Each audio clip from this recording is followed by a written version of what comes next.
కృష్ణా జిల్లా గుడివాడ నియోజకవర్గ అభివృద్ధికి 237.65 కోట్ల రూపాయలు మంజూరైనట్లు ఎమ్మెల్యే వెనిగండ్ల రాము వెల్లడించారు. ప్రజల్లో స్ఫూర్తి నింపేలా I love Gudivada photo spot ను ఆయన ప్రారంభించారు.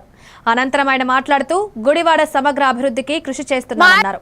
ఈ కార్యక్రమంలో AP state where housing corporation chairman రావి వెంకటేశ్వరరావు, నియోజకవర్గ పరిధిలోని పలు ప్రాంతాలకు చెందిన కూటమి నాయకులు తదితరులు పాల్గొన్నారు.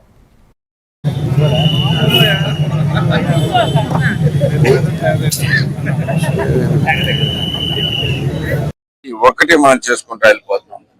ఇప్పుడు రైతులంతా హ్యాపీగా ఉన్నారో మీరు ఒకసారి ఆలోచించుకోండి. ధాన్యం సేకరణ ఎంత ఎంత కరెక్ట్ గా జరుగుతుంది అనేది మనం అందరూ కూడా ఒకసారి గుర్తుపెట్టుకోవాలి.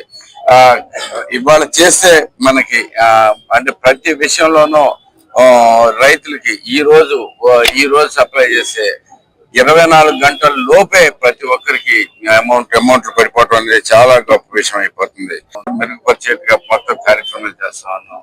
వచ్చిన దగ్గర నుంచి మనీ తోటి కొన్ని చేసుకున్నాం. మనీ లేకపోయినా చాలా విషయాలు చేయగలుగుతున్నాం అనేది కూడా మనం గుర్తుపెట్టుకోవాల్సిన విషయం ఉంది. ఎందుకంటే అంతేకాకుండా ఆవులు రోడ్లు నిండా మరి ఎంతమంది చనిపోయారో మీరు కూడా గుర్తుపెట్టుకోవాలి. ఇలాంటి కార్యక్రమాలు అనేకమైన ఇవన్నీ డబ్బులతో కూడుకున్నాయి కాదని కేవలం చేసుకోవాలి, మనం బాగుపడాలి, మనం శుభ్రంగా ఉండాలి, మన గుడివాడ అనే ఇంట్రెస్ట్ చేసుకునే కార్యక్రమాలు ఇవన్నీ 12 MLD ప్లాంట్ ఊరికే పడ్డా కానీ ఎక్కడ గంటకు మించి నీళ్ళు లేకుండా పోయినాయి. ఎప్పుడు ఎంత శుభ్రంగా ఉందో చూసుకోండి. అలాగే ఇంకా ఎన్నో కార్యక్రమాలు కోళ్ళదొడ్లో ఉండాల్సిన అవసరం లేదు అనేది ప్రజలు కూడా గుర్తించారు ప్రతి ఒక్క చోట.